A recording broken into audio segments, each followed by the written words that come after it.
안녕하세요. 저는 이제 막 30대 중반으로 달려가고 있는 싱글 여성이자 자영업자입니다. 요즘은 부부 사이에도 각자 돈 관리를 하는 경우가 많고 결혼 전에 반반씩 재정적으로 부담을 하는 경우가 많은 추세인 것 같아요. 주위에서 보면 다소 계산적으로 딱딱 나눠서 너는 얼마, 나는 얼마 부담한다며 계약서 비슷하게 만드는 것도 본 적이 있어요. 가족이들 사이에 어찌 보면 조금 각박하다는 생각이 들기도 합니다.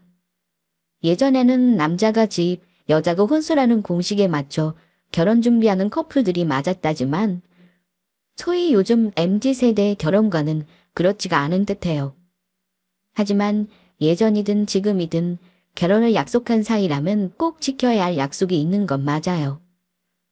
저는 그중 하나가 재정적으로 서로에게 솔직해야 한다는 겁니다. 돈이 많건 적건 내 있는 상황을 그래도 숨기지 않는 것이 중요하다고 생각해요. 저는 결혼이 어찌 보면 늦은 나이라고 할 수 있어요. 요즘은 결혼을 늦게 한다고 하지만 결혼해서 아이 낳을 것까지 생각하면 이른 나이는 결코 아니죠. 막상 결혼을 결심했을 때는 자꾸 아니다 싶은 상황이 생겼습니다. 3년이라는 시간을 연애하면서 남자친구와 잘 맞다고 생각했는데 그게 아니더라고요. 하지만 결국 돈 앞에서는 장사가 없다는 말이 맞는 것이 남자친구는 다른 것도 아닌 돈 문제로 저와 먼저 파혼을 선언했습니다. 결혼할 사이라면 상대의 허물이나 짐도 나눠줄 수 있다고 생각한 저였는데 너무나 쉽게 파혼을 말하는 남자친구를 보며 실망을 많이 했어요.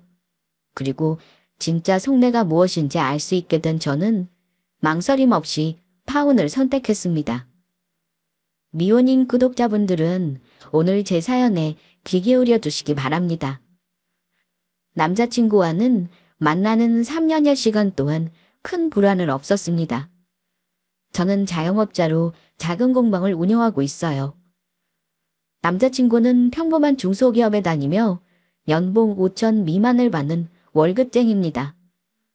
사실 저는 남자친구를 만나 연애를 하는 원래 결혼할 생각이 별로 없던 저는 늘 부모님께 나이 들어 피해를 주면 안 된다는 생각에 경제적으로 자립하는 걸 인생의 모토로 삼고 달려왔어요. 20대의 연애 경험은 한 번이 답니다. 그냥 남자를 만나고 연애사를 영위하는 것이 귀찮고 피곤했달까요? 살면서 해야 할 일과 중요한 일이 너무나 많다는 생각에 남자 만나는 것은 뒷전으로 미루고 돈 버는 일에 재미를 붙였던 사람입니다. 어쨌든 늦게 배운 도둑질이 무섭다고 하잖아요. 30 다 넘어서 만난 남자친구와 3년여 시간을 연애하면서 결혼까지 약속하게 되었습니다. 우리 친정 부모님은 제가 결혼을 안 하는 줄 알았는데 만나는 사람이 있고 결혼까지 고려한다고 하니까 당연히 반색하고 좋아했어요. 사귀는 초반부터 남자친구를 보자고 성하셔서 부모님 얼굴도 진작에 봤고요. 둘 다 일을 하니 성실하게 돈 벌면 금방 잘 살 거라고 부모님이 마음에 들어 하셨습니다. 게다가 저보다 나이가 많지도 않고 동갑내기였어요. 부모님은 1년 만났을 때부터 결혼하라고 성하셨습니다. 얘, 딸. 현우는 왜 너한테 결혼하자는 말이 없어? 아니 서로 그만큼 만났으면 재울 거 없이 그냥 결혼하면 될 일이지 연애는 뭘 더 하려고 그래? 엄마, 어차피 나이 먹었는데 1, 2년 결혼 더 있다 한다고 달라질 게 뭐야? 급하게 먹는 밥 체한다고 나는 늦었다고 급하게 결혼할 생각은 없어. 너는 안 급하지만 엄마가 급해 이거 사. 나도 더 나이 들기 전에 혼자 한복 입어야 조금이라도 젊어 보일 거 아니야. 너 엄마 나이 되면 얼마나 확확 눕는지 알아?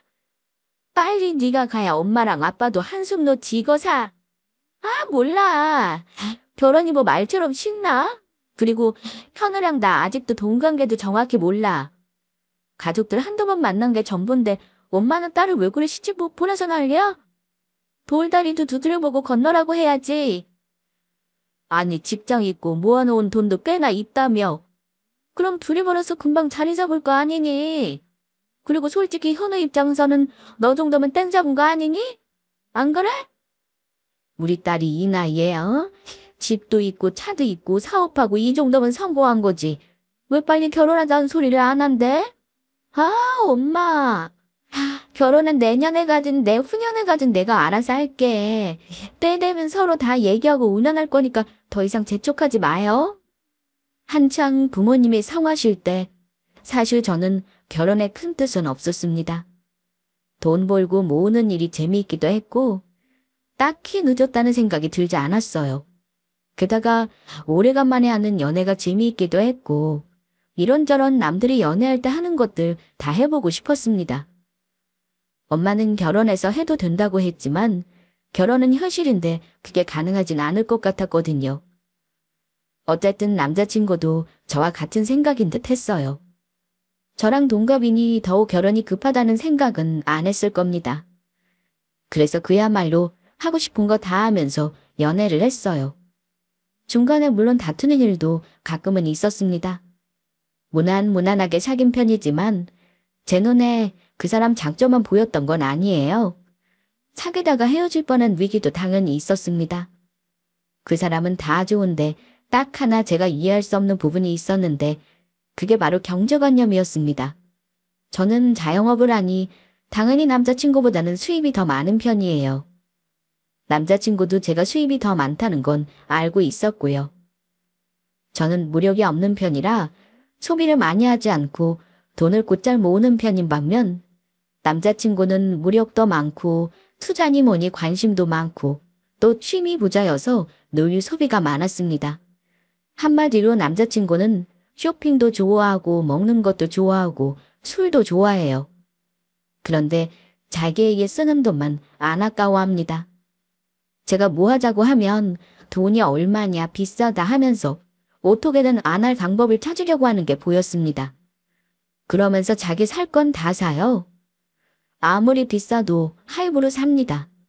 자기 거 쇼핑하고 사야 할 게 있으면 눈을 반짝거리면서 사요. 전 의문이 들 수밖에 없었죠. 왜 돈 벌면서 애인에게는 계산적으로 굴고 자기에게 쓰는 돈은 물 쓰듯 쓰냐는 겁니다. 유일하게 싸우는 것이 있다면 그 점이었어요.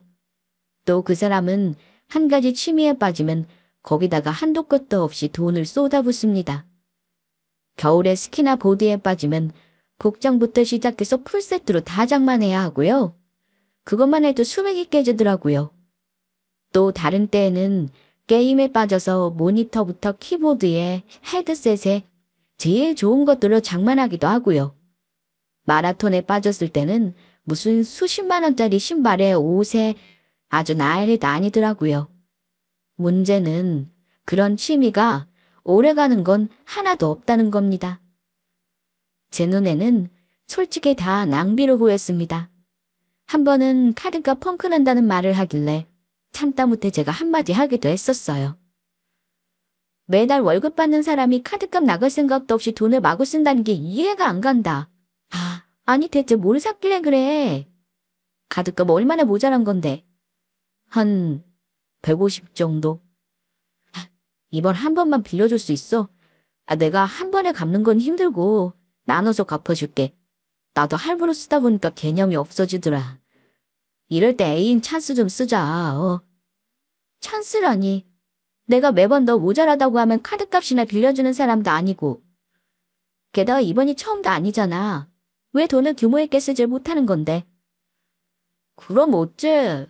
나 이 나이에 부모님한테 카드값 달라고 할 수는 없잖아. 그럼 연체해서 신용불량도라고? 한 번만 도와주라. 다음번에는 정말 주의할게. 아니, 이건 주의할 일 아니야. 취미인지 뭔지 다 그만두고 돈 쓰는 것부터 점검해. 이대로면 우리 2년이 아니라 5년 후에도 결혼 못해. 돈 없다고 한 번만 보태달라 사정하면 매번 싫다고는 해도 어쩔 수 없이 해달라는 대로 해주길 몇 번. 결국 제가 다짐을 받고 취미 활동을 정리하긴 했습니다. 그랬더니 나중에는 차에 관심을 가지더니만 수준에도 안 맞는 차를 사고 나서 이 정도는 자기가 플렉스할 수 있다나 뭐라나 하며 개소리를 한 적도 있어요. 할부로 나가는 돈에 매달 카드값에 다 감당하려면 돈을 모을 수 있는 거야. 우리가 지금 차 살 때는 아니잖아. 이 정도는 끌고 다녀야지. 나도 나이가 몇인데 매번 뚜벅이로 다니길 싫더라. 너도 내가 좋은 차 타고 다니면 기분 좋잖아. 가만 보면 매번 생각 없이 소비하는 경향이 있어. 나한테 5년밖에 안 된 차도 있고 우리 결혼하면 그 차 타고 다니면 되는 거잖아. 근데 새 차를 덜컥 산다고? 할부 감당 못할까 봐 걱정된다. 못하기는 전혀 걱정할 거 없어. 너한테 절대 돈 빌려달라는 말 안 할게. 진짜 허리띠 졸라매고 아껴 쓰고 돈도 모일 테니까 믿어주라. 나중에 결혼하면 돈 가리는 전부 너한테 맡길게. 결혼 전에 마지막으로 하고 싶은 거 하나 했다고 생각하고 봐주라. 저는 모은 돈도 정확히 말 안 해주고 덜컥 차부터 사버린 남자친구가 믿업지 못했습니다. 아무리 결혼하면 나더러 돈 관리를 하라고 한다지만 이렇게 경제관념이 없는 사람에게 내 인생을 맡겨도 되나 싶었어요. 웃긴 건 소비 습관은 이런데 자기 돈은 또 악착같이 집착이 심해서 남에게 돈 쓰는 건 아까워한다는 사실이에요. 조금 치사한 얘기긴 한데 데이트할 때도 저에게 좀 지독하게 계산적으로 굴기도 했습니다. 제 생각은 그렇습니다.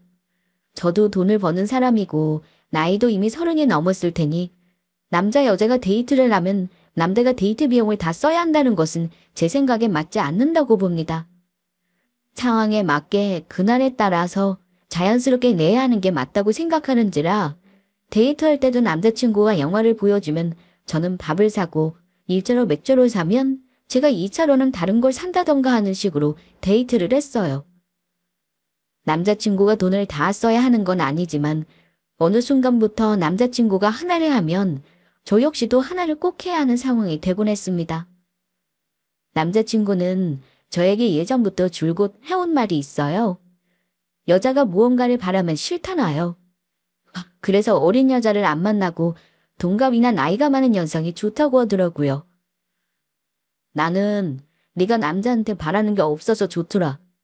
이래서 내가 돈 없는 어린애들 안 만나는 거야. 나보다 나이가 어리면 꼭 남자한테 바라는 게 많더라. 그래서 너는 내가 너한테 바라는 게 없어서 좋다는 거야. 그건 좀 기분 나쁜데 꼭 금전적인 게 아니더라도 너희끼리는 뭘 바라실 수 있는 거 아닌가? 그럴 때마다 계산적으로 네가 해준 것만큼은 내가 하겠다고 하면 뭐하러 사귀고 결혼을 해. 차라리 계약 결혼을 하지. 내가 너무 심했나? 꼭 그렇다는 게 아니라 그냥 남자한테만 너무 짐을 지우는 게 싫다는 거지. 내 말 오해는 마라. 남자친구가 여자에게 바라는 거 많은 게 싫다고 했고 제가 그 사람에게 뭐 대단한 걸 바라거나 비싼 선물을 해달라고 한 적은 없습니다. 그런데 조금 치사하다 싶을 정도로 작은 것부터 저에게 무엇이든 내가 하면 너도 해야 된다는 논리가 조금 황당했습니다. 매번 데이트할 때마다 내가 영화를 보여줬으니까 네가 밥은 사줘라 이런 식이었고 오늘은 내가 돈을 이만큼 많이 썼으니 내일은 그만큼 저더러 쓰라고 하는 둥 항상 자기가 돈을 쓴 만큼 대가를 저에게 받으려고 했습니다. 그런데 이런 게 한두 번이면 괜찮죠. 매번 만날 때마다 저러면 얼마나 짜증이 나는 줄 아시나요? 저만 그런지 몰라도 그런 치사한 남자 정말 싫거든요. 물론 돌아가면서 데이트 비용 내고 하면 좋죠. 하지만 서로 어린 나이도 아니고 돈을 버는데 자기에게 쓰는 돈에 비해 저에게 유독 인색한 건 꼴 보기 싫었습니다. 그래서 그만 만나고 싶다는 말을 한 적도 있습니다. 그러자 남자친구가 저에게 매달리면서 고쳐보겠다고 다짐을 했어요. 자기가 장남이지만 조금 이기적인 면이 있어서 자기한테 쓰는 돈은 안 아까워도 다른 사람에게 돈 쓰는 건 왜 그리 아까운지 모르겠다면서 미안하다고 하더라고요. 또 본인에게 들어가는 돈을 과소비하는 씀씀이를 고쳐보겠다고 하니까 마음을 다시 돌리게 되었습니다. 그때는 결혼하자는 구체적인 계획은 없었지만 양가 부모님이 우리 둘이 결혼을 염두에 두고 만나는 것도 알고 계셨고 당연히 결혼하겠거니 믿고 계셨습니다. 가뜩이나 엄마는 결혼을 빨리 추진하길 바라고 계시는데 실망시켜드리기도 싫었고 게다가 돈 관리를 내가 도맡아 하면 적어도 남자친구가 돈을 규모 없이 쓰도록 컨트롤할 수 있겠다 싶었어요. 또 가까운 사람에게까지 유독 계산적으로 구는 모습도 자기에게 돈이 없으면 나아지겠다 싶었습니다. 그래서 싸우기도 하고 고치려고도 하다가 나중에는 마음을 그냥 내려놓게 되었습니다. 제 잔소리 덕분인지 취미생활에 들어가는 돈도 많이 줄이긴 했어요. 저는 월급이 아니라 자영업을 하면서 수입은 많아도 언제 수입이 적어질지 모른다는 불안감이 늘 있었던 사람이라 돈 관리는 꼼꼼히 하는 편이에요. 그리고 재테크에도 관심이 어릴 때부터 많았어요. 공방 차리기 전에 직장생활 잠깐 한 적이 있었는데 그때 월급 받고 다니면서 내 사업을 해야 돈을 벌겠구나 생각했고요. 남들 눈에는 편하게 사업하는 사람으로 보이겠지만 제가 이만큼 살만해질 때까지 정말 힘든 시간도 많았습니다. 물론 열심히 산 덕분에 저는 남자친구와 동갑임에도 제가 돈도 더 많이 모았습니다. 그러니 더욱 월급쟁이면서 규모에 맞지 사는 남자친구가 못마땅했던 겁니다. 게다가 저에게는 다소 인색하게 구는 것이 마음에 걸렸지만 어쨌든 고칠 수 있다고 생각했으니 그런 면을 감수하기로 했고 결혼하면 저에게 돈 관리를 맡기기로 다시 한번 약속을 했습니다. 부모님들이 워낙 결혼 재촉을 하시니 더는 미루지 못할 것 같아 사귄 지 3년차 될 때 결혼을 결심했습니다. 양가에 정식으로 인사도 다시 드리게 되었어요. 그런데 결혼을 하기로 마음먹고 예비 시댁에 가니까 전에는 몰랐던 것들이 자꾸 눈에 보이더라고요. 일단 집안 경제력이 차이가 나도 너무난다 싶었습니다. 우리 부모님은 대단한 부자는 아니어도 적어도 자식들에게 기대지 않을 만큼 수입이 있으시고 노후 준비도 다 해놓으셨어요. 그런데 시댁은 일단 아버지가 돌아가시고 안 계셔서 실질적인 가장 노릇하는 사람이 남자친구였습니다. 형편이 뭐 아주 어려워 보이지는 않았어요. 다만 남편은 남동생과 같이 어머니에게 매달 생활비를 지원해드려야 한다고 했어요. 그 얘기 들으니까 결혼말 나오기 전 온갖 취미를 섭렵하던 남자친구가 더욱 한심하게 느껴졌습니다. 어머니에게 용돈도 드려야 하는 사람이 왜 그동안 아무 생각도 없이 돈을 썼나 하고요.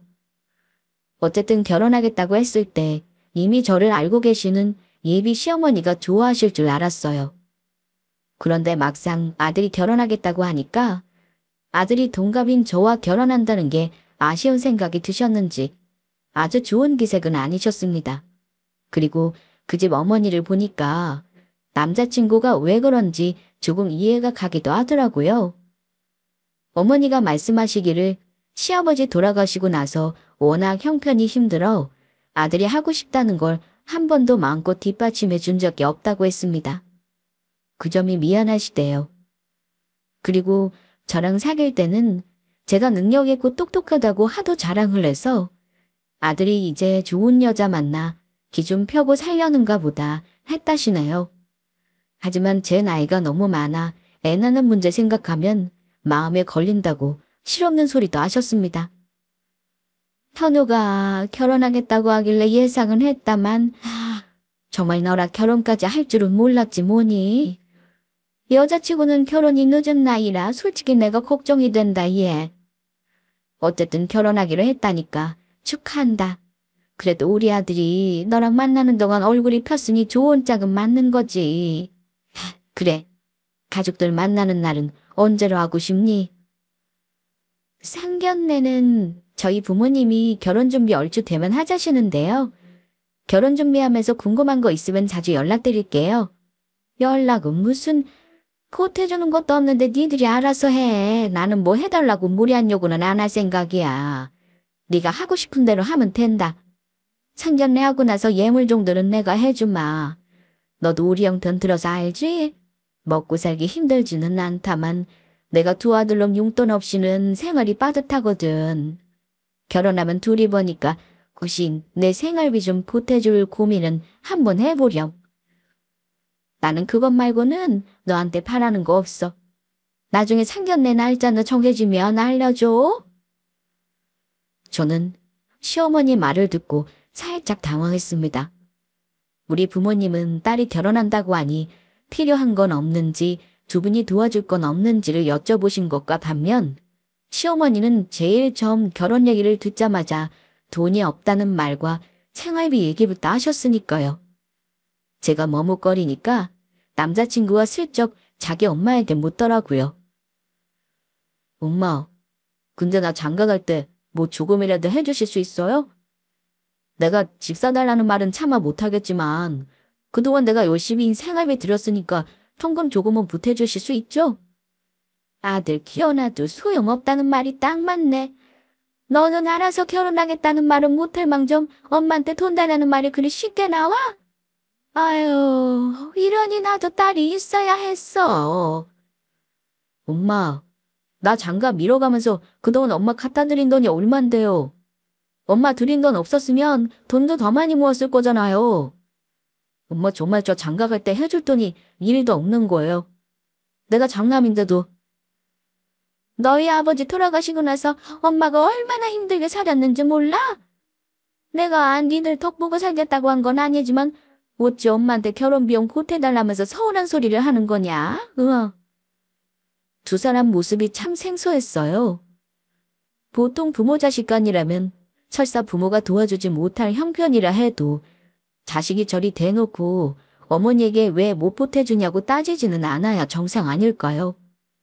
저는 남자친구와 어머니가 티격태격하는 걸 지켜보다가 공연히 감정이 상하겠다 싶어 두 사람 사이에 끼어들었습니다.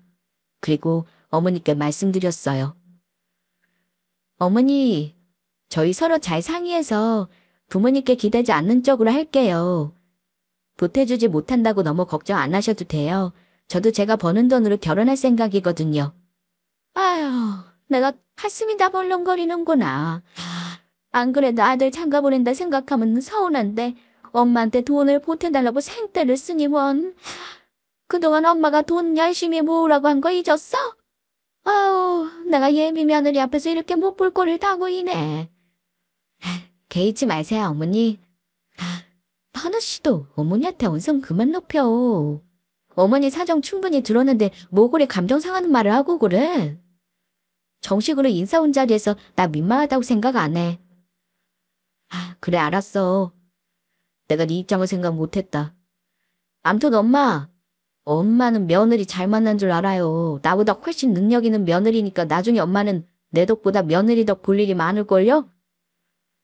분명 남자친구는 어머니 앞에서 저를 칭찬하고 있는 게 분명한데 이상하게 기분이 나쁘더라고요. 아무튼 남자친구는 결혼하면서 자기 집에 도움을 못 받는다는 사실을 굳이 자기 어머니에게 화를 내며 말해서 제가 서운하다는 말을 못할 상황을 만들어버렸습니다. 어쨌든 결혼하려고 마음먹었으니 저는 좋게 모든 상황을 극복하고 싶었어요. 우선 남자친구와 경제적인 문제를 공유하자고 했습니다. 저는 이 부분은 결혼할 사이에 감추는 것이 있어서는 안 된다고 생각했어요. 그리고 결혼할 때 가장 큰 문제가 바로 신혼집이잖아요. 저는 큰돈 들어가는 일부터 먼저 해결하고 싶었습니다. 우리 신혼집은 어쩌고 싶어? 당연히 매매는 돈이 모자랄 거고 대출 최대한 안 받으려면 전세로 해야겠다. 그럼 비용은 반반으로 할까? 돈 모자라면 내가 조금 더 보탤 수 있을 것 같은데 가지고 있는 현금이 어느 정도인지 말해줘. 나도 전부 얘기할게. 그런데 어쩐지 남자친구는 제 눈치를 보기만 하고 말을 딴 데로 돌리려는 듯 했습니다. 근데 집이야 뭐 우리 상견례 하면서도 논의해도 되지 않아? 실은 내가 지금 주식에 묶인 돈이 있어서 가용현금이 많지가 않아. 일단 바로 쓸 수 있는 돈은 2천만 원 정도니까 이걸로 결혼 비용하고 네 돈으로 보증금 먼저 내는 건 어때? 뭐? 그럼 주식에 묶인 돈은 얼만데? 지금 바로 보여줄 수 있어. 그랬더니 다급하게 싫다고 하더라고요. 아직 손해를 좀 보고 있어서 보여주기가 그러네. 나중에 주식 싹 다 팔고 그때 보여줄게. 현금은 한 1억 정도 되니까 걱정 말고. 1억이나 주식에 넣어놨다고. 너무 위험하게 투자한다. 나도 주식을 하지만 현우 씨처럼 재산 대부분을 투자하지는 않아. 그러지 말고 손에 적으면 빨리 매도해서 현금화해. 그리고 우리 결혼하면 내가 돈 관리하겠다고 한 거 잊지 않았지? 아, 그럼 당연하지. 그건 내가 말한 거잖아. 암튼 지금은 나 주식 바로 못 팔아. 일단 네 돈으로 준비하고 나중에 싹 정산하는 걸로 하자. 뭔가 석연치 않았지만 워낙 자신 있게 말하길래 일단 알았다고는 했어요. 상견례 전에 양가 부모님 양해 얻어서 결혼식 날을 먼저 잡았고 식장 예약과 신혼여행만 예약을 해줬습니다. 물론 제 돈으로 했고요. 저는 2억 중반대 예산에 많은 전셋집을 알아보러 다녔어요. 다행히 집을 얻으려는 동네가 20, 30년 된 구축 전세가 많아 전세 가격이 좀 싼 편입니다. 저는 회사 다니는 남자친구보다 시간적인 여유가 있는 편이라 엄마와 집을 보러 다녔어요. 그런데 그 중에서 몇 군데 괜찮은 곳을 남자친구와 같이 보러 가기로 한 주말에 일이 터지고 말았습니다. 집을 보러 가기 전에 할 말이 있다며 저를 데리러 왔더라고요. 그리고 대뜸 한다는 말이 차를 팔겠답니다. 저는 남자친구 수입에 맞지 않는 차가 눈에 가시였던 터라 잘 생각했다고 했어요. 그런데 남자친구가 할 말이 더 있다고 하더니만 잠시 머뭇거리더라고요. 대체 무슨 말인데 이렇게 뜸을 들여? 괜찮으니까 빨리 말해. 차 팔기로 결정한 건 잘했어. 나도 차가 있는데 한 대로 쓰면 되지. 애도 없고 2대는 필요 없어. 차 판다는 집 보태는데 쓰면 되겠다. 저기, 수진아. 그게 실은 차 판 돈 나 빚 갚는 데 쓰려고 결혼 돈을 판 거야. 저는 당연히 결혼 비용에 보탤 거라 생각했는데 갑자기 빚 갚는 데 쓴다는 말을 하더라고요. 빚이라니. 저는 전혀 들은 바가 없어서 순간 할 말을 잃고 멍한 채로 있었습니다. 빚이라니. 편우 씨가 빚이 있었나? 나한테 그런 말 없었잖아. 차 팔아서 빚을 갚는다니. 저는 깜짝 놀라 되물었고 남자친구는 저를 똑바로 보더니만 엄청난 사실을 털어놓았습니다. 어떻게든 내가 해결해 보려고 했는데 어차피 너도 알게 될 거니 솔직해야 할 것 같아서 말이야. 실은 내가 주식에 넣어놨다는 그 돈 대출이야. 대출. 주식에 넣어놨다는 그 1억 말하는 거지. 아, 그럼 손해라도 당장 팔아서 금액 갚으면 되는 거잖아. 그럼 되지 뭐가 문제야. 그게 아니니까 하는 말이지. 실은 그 돈 주식에 놓고 불려볼까 했었거든. 근데 주식이라는 게 내 마음대로 안 되더라. 나는 더도 말고 덜도 말고 1억으로 하루에 딱 10만 원만 수익 보려고 했었거든? 근데 몇 달 만에 돈이 삭제되는 거야. 그래서 고스란히 갚을 빚으로 남아버렸어. 나도 진짜 죽을 맛이다. 저는 왜 남자친구가 돈은 안 보여주고 돈 얘기만 나오면 얼버무렸는지 이유를 그때서야 알았습니다. 미쳤구나 정말? 그럼 나한테 1억 있다고 한 게 거짓말이었네. 게다가 전부 빚이었고. 대체 뭐 하느라고 진 빚인데. 아이, 그냥 그때그때 필요해서 받아보니까 그렇게 늘어났어. 그러다가 통으로 대환대출을 했더니만 아우, 1억으로 빚이 불어나더라. 정말 말하려고 했어. 근데 너한테 미안해서 미루다 보니 이렇게 됐네. 거짓말하지 마. 웃기는 소리도 하지 말고. 나한테 말하려고 했다고. 아, 웃긴다. 식장 다 예약하고 상견례 날 잡아넣은 마당에 빚을 고백해. 게다가 결혼해서 같이 갚자니 이거 고의적인 거 아니야? 고의라니 수진아. 일단 화만 내지 말고 내 말 들어봐. 1억 그렇게 큰 돈 아니야. 내 연봉이 5천이 넘고 너는 나보다 수익도 더 좋잖아. 결혼해서 너랑 나랑 둘이 갚으면 솔직히 맘먹고 3년이면 갚아. 그래서 말인데 결혼은 일단 네가 가진 돈으로 하고 모자라면 너 명의로 대출 받자. 너한테 경제권 다 넘기고 나는 용돈 받아서 쓸게. 대신 빚은 우리들 수입으로 같이 갚는 걸로. 남자친구 목적은 그거였습니다. 빚을 혼자 갚기 힘드니 결혼해서 같이 갚자는 것이었어요. 솔직히 자기는 속 편한 거죠. 저보다 수입도 적은데 맘 편히 저에게 용돈 받아 쓰고 자기 빚도 내 돈으로 보태서 갚으면 누구 속이 편하겠습니까? 돈 문제를 속인 것도 열받았지만 같이 갚을 계획을 짜며 머리를 굴린 남자친구가 너무 괘씸했습니다. 결혼 전에 다른 것도 아닌 이런 거짓말을 한 사람을 저는 믿고 결혼할 수가 없을 것 같았어요. 현우 씨, 나한테 한 번도 빚 있다고 말한 적 없어. 그런데 결혼 전 자기 마음대로 진 빚을 왜 내가 같이 갚아줘야 해? 갚으려면 혼자 갚아야지. 아이, 참 팍팍하게 구네. 너는 이해해줄 줄 알았는데 내가 너랑 결혼 결심한 것도 돈 문제라면 네가 외면 안 하고 같이 해결해줄 것 같아서였어. 내가 뭐 10억 빚을 진 것도 아니잖아. 그러지 말고 딱 절반씩 갚는다고 생각하자. 내가 경제권을 너한테 준다는데 이게 뭐가 어렵다고 그래? 제가 화내는 포인트를 전혀 이해하지 못하더라고요. 저는 이미 금전 문제를 속였다는 걸 알았을 때 이 결혼은 못하겠다는 결심을 했습니다. 그래서 저도 똑같이 남자친구에게 말했어요. 다 문제건 문제가 아니야. 현우 씨 빚이 잃어. 내 빚은 어쩌고. 나도 빚 갚을 거 있어. 그럼 내 빚도 같이 갚아줄래? 경제권 나 필요 없어. 빚은 내가 더 많은 것 같으니까 현우 씨가 관리하고 내 빚도 같이 갚자. 그럼 어때? 제가 빚이 있다는 말을 하니까 남자친구는 눈빛이 순간적으로 돌변해버렸습니다. 뭐? 수진이 네가 무슨 빚이 있다는 건데? 너 지금 나한테 화나서 거짓말하는 거 아니야? 내가 쓸데없이 거짓말할 사람으로 보여? 못 믿겠으면 보여줄게. 봐. 저는 은행 계좌를 열어 대출 현황을 확인시켜줬습니다. 그랬더니 남자친구는 액수를 확인하고는 눈을 크게 뜨더라고요.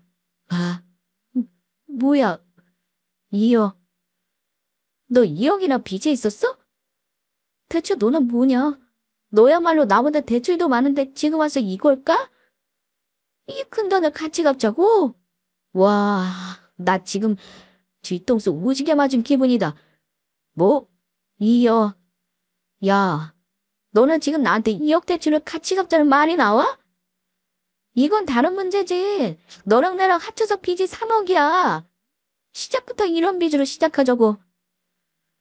1억 빚이 있다고 조금 전까지 저에게 같이 갚아달라며 비굴하게 굴던 사람이 저의 대출을 눈으로 보더니만 노발대발 화를 내더라고요. 사실 저도 대출이 있었는데요. 어차피 결혼 전에 제가 진 빚이라 혼자 갚을 생각이었고 말도 결혼 전에 당연히 할 계획이었습니다. 저의 대출은 주택담보대출이었어요. 저는 20대 후반에 서울 인근 아파트 하나를 8억대에 주고 매매했습니다. 부모님 도움도 조금 받았고 운이 좋았습니다. 이율이 아주 싼 시절에 고정금리로 받은 대출이었어요. 다만 지금은 그 값보다 조금 더 올랐어요. 또 집에 세입자가 있었고 투자 목적으로 매매한 집이라 실거주 생각은 없어서 일단은 전세로 두며 나중에 말할 생각이었습니다. 4억 대출이 있긴 했는데 세입자 들이면서 대출을 일부 충당했고 몇 년간 열심히 모아 2억의 대출 잔여금이 남은 상황이었고요. 그런데 이렇게 뜻밖의 상황에서 저의 대출을 커밍아웃하게 될 줄은 저도 몰랐습니다.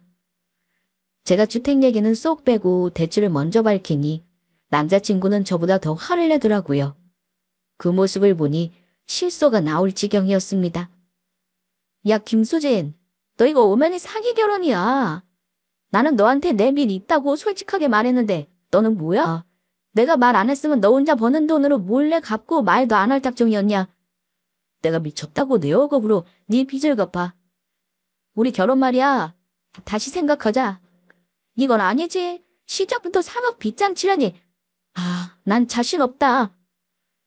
심지어 먼저 결혼을 다시 생각하자고 하길래 저는 그 말을 놓치지 않고 덥석 물었습니다. 다시 생각하자니 뭐 파혼이라도 하자는 건가? 내 빚은 같이 못 갚아주겠다 이거네. 1억이랑 2억이랑 같냐? 와, 나 진짜 큰일 날 뻔했네. 너랑 결혼했다가 완전 인생 망할 뻔했잖아. 우리 집에서 너 2억 빚 있다는 거 알아봐라. 우리 엄마 너 머리채 잡아. 그냥 우리 둘이 조용히 파혼하고 끝내자. 파혼? 아, 좋아. 지금 분명 먼저 파혼하자고 했다. 번복하지 마. 그래, 번복은 없어. 너 성격 쿨하잖아. 내가 파혼하자고 해서 붙잡지 않을 거라 믿는다. 난 내 돈으로 빚 2억 같이 갚아줄 생각 없다고 분명히 말했다. 좋아. 듣던 좀 반가운 소리네. 나도 파혼하고 싶은 말이 목구멍까지 나왔지만 먼저 말하기 싫어서 참은 거야. 그럼 깔끔하게 파혼하는 거다. 지금까지 들어간 돈은 나도 책임 있으니까 정확하게 절반 내줄게. 그럼 손해보는 거 없지? 뭐 그러든가. 어쨌든 현우 씨는 내 주택담보대출 2억은 같이 갚을 생각 없다는 거 확실히 알았어. 물론 나도 내가 버는 돈으로 남편 빚 갚아줄 마음은 전혀 없어. 그런데 남자친구는 제가 주택담보대출이라는 말에 표정이 또 변했습니다. 너 지금 뭐라고 했어? 주택담보대출? 주택담보대출이면 설마 너 혹시 네 명의 아파트라도 있어? 그럼 그게 담보대출이라는 거야? 저는 담담하게 말했습니다. 맞아. 현우 씨는 신용대출이지만 나는 담보대출이야. 나도 솔직히 말한다는 걸 미루다가 이렇게 됐네. 나 8억짜리 아파트 있거든. 근데 세입자가 있어서 어차피 신혼집으로는 못 살 듯 해서 말 못했지. 개고생해서 거의 갚고 이제 딱 2억 남았네. 왜? 담보대출이라고 해서 뭐 달라질 게 있나? 야, 김수진. 너 지금 나랑 말장난 하냐? 그럼 아까부터 담보대출이라고 말했어야지. 집에 대출이는 건 자가이나 마찬가지잖아. 그럼 얘기가 달라지잖아. 와, 너 능력 있다. 언제 그런지 장만했어. 파혼 얘기한 건 접어두고 일단 우리 네 아파트 얘기 마저 하자. 너 그런 집 있었으면 내 돈 1억은 껌값이잖아. 담보대출이라는 말을 듣고는 이제 와서 말을 바꾸려고 하길래 저는 파혼의 세기를 박았습니다. 달라질 거 없어. 먼저 파혼 말 꺼낸 건 너잖아. 근데 내가 집 있다니까 갑자기 마음이 바뀌어. 조금 전까지만 해도 내 2억 빚 절대 같이 못 갚는다고 인생 망할 뻔했다고 난리친 거 잊었어. 나야말로 내가 버는 돈으로 네 빚 1억 같이 갚을 마음 없어. 나는 돈도 너보다 잘 벌고 집 있겠다 차 있겠다 아쉬울 거 하나 없거든. 나야말로 너랑 결혼했으면 인생 망칠 뻔했다. 우린 파혼이야. 각자 부모님께는 알아서 말씀드리자. 상견례 안 한 게 그나마 다행이네. 참. 식당 예약금이랑 신혼여행 예약한 거 절반은 내 계좌로 넣어라. 저는 자리에서 일어나며 차갑게 쏘아붙였습니다. 그때부터 남자친구는 안절부절 못하며 얼굴이 사색이 되었어요. 자기가 뱉은 말이니 어떻게든 주워 담으려 했지만 본인이 생각해도 방법이 없었을 겁니다. 저기 수진아, 너 정말 나랑 파혼할 생각 아니지? 우리 사귄 게 몇 년이냐? 아까는 나도 2억 빚 얘기에 흥분한 거야.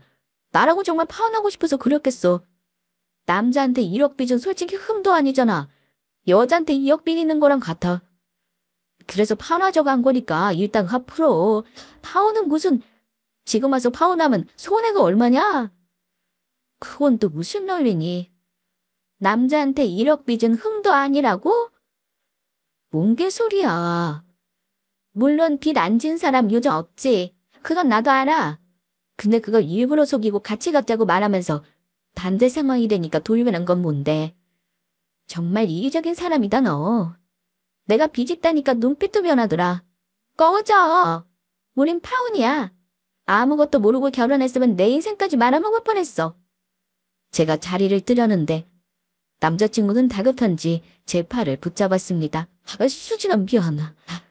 아까는 내가 진짜 너무 미안해. 무조건 잘못했어. 그럼 결혼해서 경제권 너 줄 테니까 네가 다 알아서 해. 나는 일자 터치 안 하고 네가 하자는 대로 할게. 그럼 되지. 아니, 안 돼. 지금 4명이 8억짜리 아파트 아까워서 일어나 본데 한 가지 말해둘게. 내 아파트로 인해서 네가 덕볼 일은 절대 없을 거야. 너는 여자랑 결혼할 생각하지 말고 네 빚이나 갚아라. 그러면 한 40살에는 여자 만날 수 있겠다? 나한테 다시는 연락하지 마. 저는 붙잡는 그 인간 손을 뿌리치고 나와버렸고 그날 바로 부모님께 결혼 안 하겠다고 선언했습니다. 두 분 다 놀라셨지만 자초지종을 듣고 나서는 오히려 잘했다고 결혼 전에 그놈이 이기적인 속물이라는 거 알아서 다행이라고 하셨어요. 시작도 하기 전에 거짓말하는 사람 믿고 살기 힘들다며 잘했다고 저의 파혼을 받아들이셨습니다. 하지만 그 인간 엄마는 아들이 파혼한 이유를 정확히 모르는지 저에게 전화해 한 소리 하시더라고요. 자기 아들이 빚 좀 있다는 이유로 주인 취급을 하냐며 따지더니만 대뜸 저에게 참으라고 하더군요. 원래 남자들은 한 번쯤 돈 실수한다면서요. 그리고 자기는 아들이 빚진 걸 몰랐대요. 속이려는 게 아니었다고 우기셨습니다. 너도 빚 있다며. 원래 다들 빚지고 시작하는 거야. 아들이 말실수 좀 했다고 나의 이름 파혼을 해? 너한테 큰 죄 지은 거 아니잖아. 우리 아들 지금 시금을 천피하고 누워있어. 그러지 말고 너도 이쯤에서 그만하고 마음 풀어. 내가 사정하마. 뒤지는 건 죄가 아니지만 그걸 속인 건 죄죠. 그럼 어머니는 제가 2억비 숨기고 있다가 같이 갚자고 했으면 결혼 허락하셨을 거예요. 아니잖아요. 아들이라고 감싸기 전에 제발 생각을 잘해보세요. 그리고 앞으로 어머니 아들 돈 사고 안 치게 감시나 잘하시고요.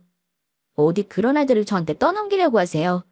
대한민국에 1억 빚 같이 갖자고 결혼할 여자 거의 없어요. 아시겠어요? 다시는 연락하지 마세요. 버릇없어 보여도 어쩔 수 없었습니다. 어른이지만 제가 할 말은 해야겠다 싶어 확실히 파혼 의사를 전달했어요. 파혼하고 나서 생각하니까 예전부터 남자친구가 자기한테 돈 안 아끼고 쓰던 일들이 혹시 빚내서 한 짓일 수도 있겠다 싶었습니다. 남자친구는 그 뒤로도 한동안 제 아파트를 놓친 걸 아까워했을 겁니다. 끈질기게 용서를 빌었는데 결국 친정아빠가 한 소리하고 나서야 떨어져 나갔어요. 제 생각일 뿐입니다만 아마 그 사람의 이기적인 마인드와 경제적인 관념은 결혼해서도 쉽게 바뀌지 않겠죠. 솔직히 비싼 거 좋은 거 모르는 사람이 어디 있습니까? 사람들은 다들 자기가 좋아하는 건 다 하고 살고 싶어 해요. 하지만 하고 싶은 거 다 하고 살고 저질러 놓고서 본인이 책임 안 지고 슬쩍 다른 사람에게 전가하면 되겠습니까? 허세는 부리고 싶고 책임은 지기 싫어하면서 부부인이 같이 감당하자고요. 그런 이기적인 마인드의 인간 아마 장담하는데 40이 아니라 50살에도 장가 못 갈 겁니다. 큰돈 들이기 전에 파혼해서 정말 다행이다 싶어요. 적은 나이는 아니지만 지금 누군가를 결혼 목적으로 급하게 만날 생각은 전혀 없어요. 그냥 순리대로 살아보려고 합니다. 아무리 오래 사귀었어도 사람 속은 정말 모른다는 게 맞아요. 한번 이런 일을 당하니 사람을 과연 또 만날 수 있을까 싶네요. 저의 파혼 이야기는 여기서 마치겠습니다. 끝까지 들어주셔서 감사합니다.